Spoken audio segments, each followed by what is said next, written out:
एक और बड़ी खबर आपको बता दें, लोकसभा चुनाव से जुड़ी, जहां कांग्रेस आज उम्मीदवारों की चौथी सूची जारी कर सकती है। बताया यह जा रहा है कि कांग्रेस आज 50 उम्मीदवारों की सूची जारी कर सकती है। ये बड़ी खबर आप देख रहे हैं। चौथी सूची आज कांग्रेस की जारी की जा सकती है, जिसमें सबकी नजर रायबरेली अमेठी पर टिकी हुई है, क्योंकि राहुल गांधी प्रियंका गांधी दोनों की तरफ से ना हो गया। जब राहुल गांधी वायनाड जा रहे हैं, प्रियंका गांधी कह रही हैं वो लड़ेंगी नहीं, तो कौन होगा रायबरेली अमेठी से? ये बहुत बड़ा सवाल है। चौथी सूची आनी है और कभी भी आज ये सूची जारी की जा सकती है, जो हमारे सूत्र कह रहे हैं।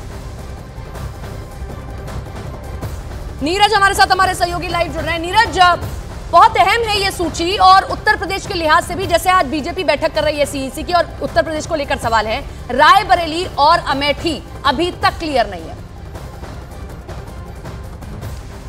देखिए, बिल्कुल चौथी सूची में रायबरेली और अमेठी का नाम होता है कि नहीं, ये तो बताना फिलहाल मुश्किल है, देखना होगा। लेकिन उत्तर प्रदेश की जो सीटें क्लियर हो गई थी पिछली सीईसी की बैठक में, उन सीटों के नाम आ सकते हैं। अमरोहा का नाम आ सकता है। अभी थोड़ी देर पहले अमरोहा को लेकर यहाँ एक विरोध प्रदर्शन भी था, क्योंकि संभावित उम्मीदवार के तौर पे दानिश अली का नाम आ रहा है। उत्तर प्रदेश के अलावा बात करें तो देखना होगा कि दिल्ली की 3 सीटें जिस पर अभी पेंच फंसा हुआ था, क्या उनके नाम का ऐलान पार्टी करेगी? इसके अलावा राजस्थान, उत्तराखंड की सीट, पश्चिम बंगाल की जो बची हुई सीटें हैं, और कुछ दूसरे राज्यों के सीटों के नाम का ऐलान किया जाएगा। अमेठी और रायबरेली का प्रस्ताव पिछली सीईसी बैठक में, या उत्तर प्रदेश के तमाम जो प्रदेश इकाई है उन्होंने कहा है कि वहां से गांधी परिवार के लोग ही लड़े। सीईसी की बैठक में भी यही आवाज आई थी।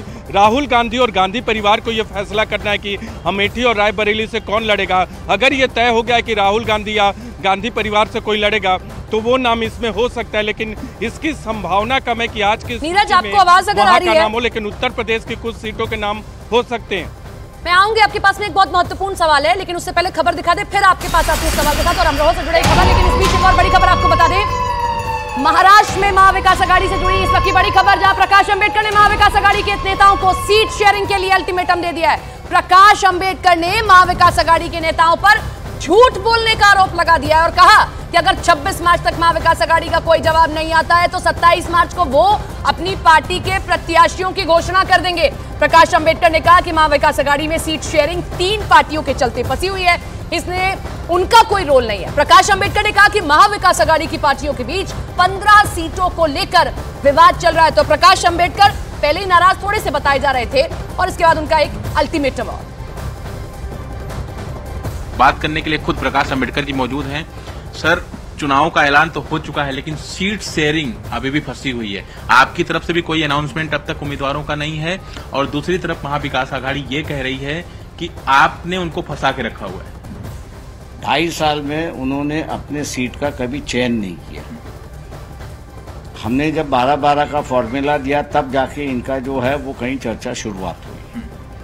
चर्चा शुरुआत होने के बाद उनके माध्यम से जो हम लोग को विवरण मिला है वो ये है कि कांग्रेस और शिवसेना, उद्धव ठाकरे, इनमें 10 सीटें जो है उस पर तालमेल नहीं है।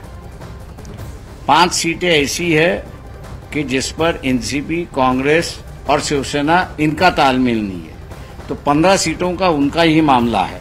लेकिन जब उनका ही मामला फंसा हुआ है, तो वो हमको क्यों दोष दे रहे हैं? 2 दिनों में सब अनाउंस हो जाएगा, तो इस दौरान कोई बातचीत आपसे हुई है? मेरी बातचीत कोई हुई नहीं है। 27 तारीख नॉमिनेशन की है। 26 तारीख तक इनका कोई मैसेज आता है नहीं आता है, उसको हम इंतजार करेंगे, और उसके बाद में फिर हम लोग 27 से सुबह पार्टी कमेटी बैठेगी और फिर फैसला करेंगे। दिवाकर का रुख कर लेते। दिवाकर, अभी हम आप ही की बातचीत को सुन रहे थे प्रकाश अंबेडकर से। ये अनदेखी हो रही है, इसलिए तो अल्टीमेटम नहीं है, क्योंकि बैठक में ये खुद भी नहीं पहुंचे थे। और क्यों देरी हो रही है? क्या वाकई जो ये कह रहे हैं वही?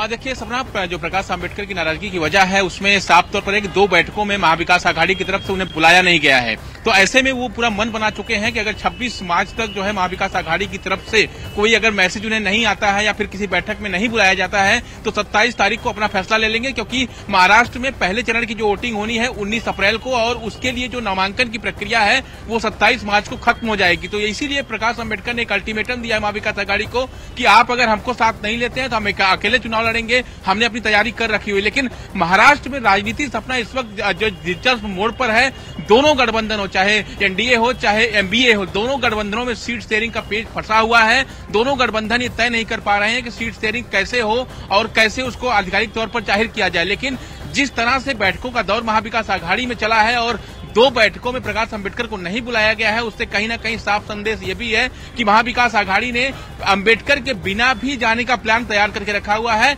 और अंबेडकर अगर उनकी शर्तों पे आते हैं, जो 4 सीटों का ऑफर है उसको मान के आते हैं, तभी जो है उनको साथ लिया जाएगा, नहीं तो महाविकास आघाड़ी।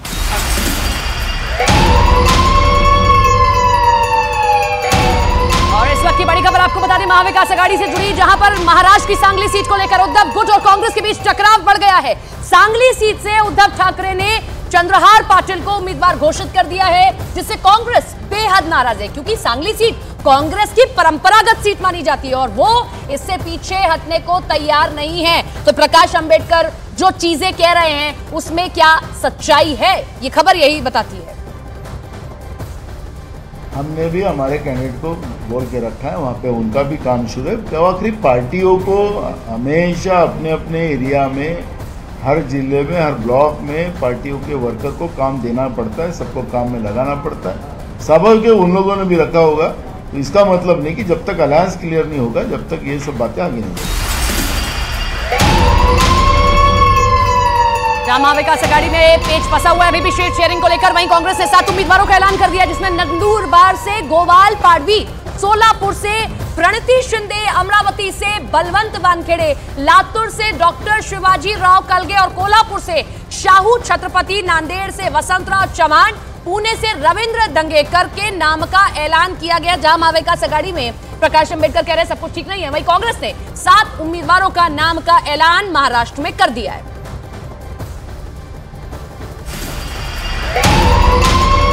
लोकसभा चुनाव से जुड़ी महाराष्ट्र की इस वक्त की बड़ी खबर, जहां फिल्म अभिनेता और कांग्रेस के पूर्व सांसद गोविंदा ने सीएम एकनाथ शिंदे से मुलाकात की है। सूत्रों के हवाले से खबर है कि गोविंदा जल्द ही शिंदे गुट में शामिल हो सकते हैं और उन्हें मुंबई नॉर्थ वेस्ट सीट से प्रत्याशी भी बनाया जा सकता है, क्योंकि इस सीट पर मौजूदा सांसद गजानन कीर्तिकर ने पहले ही चुनाव लड़ने से मना कर दिया है।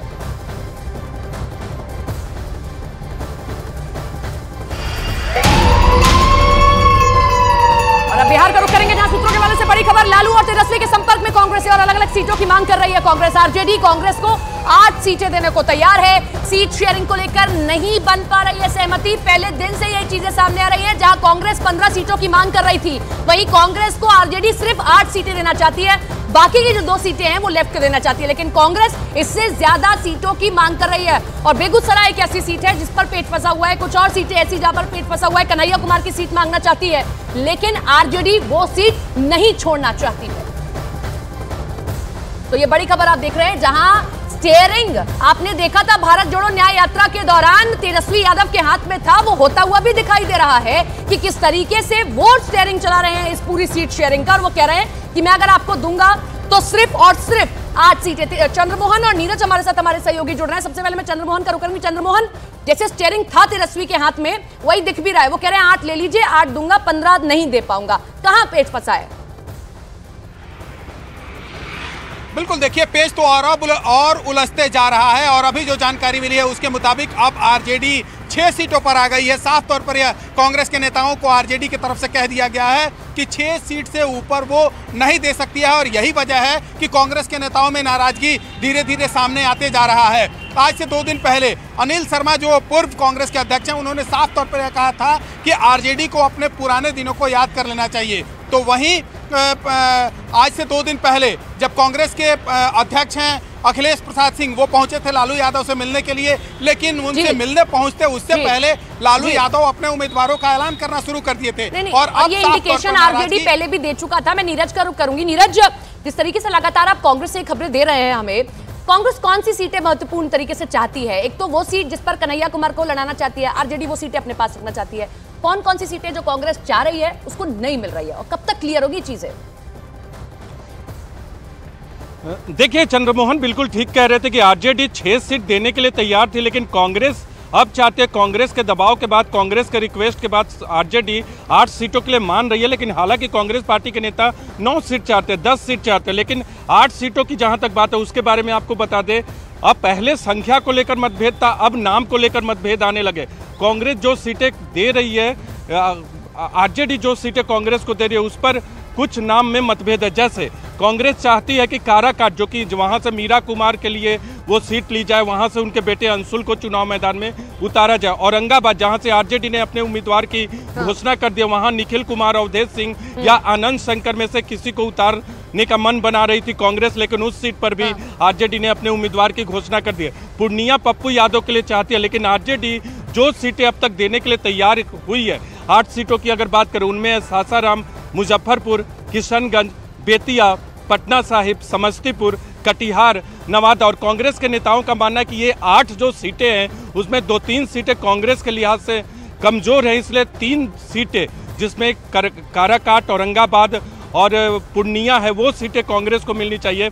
तो नाम पे भी पेच फंसा है, और सीटों की संख्या की बात करें वो पेच तो सुलझ जाएगा, लेकिन नाम के मामले में पेच और उलझता जा रहा है। नीरज, एक चीज है, ऐसा लग रहा है कि लालू यादव के इर्द गिर्द और आरजेडी के इर्द गिर्द कांग्रेस घूम रही है। लालू यादव सिंबल भी बांट दे रहे हैं, लालू यादव या आरजेडी अपना अपना पूरा काम कर रही है, कांग्रेस अभी तय ही नहीं कर पा रही है। फिर कांग्रेस को कहीं ना कहीं फंसाया जा रहा है। जो होता है ना, स्टीयरिंग था तेजस्वी के हाथ में, वो दिख भी रहा है, करने ही नहीं दिया जा रहा है, कुछ ऐसा लग रहा है।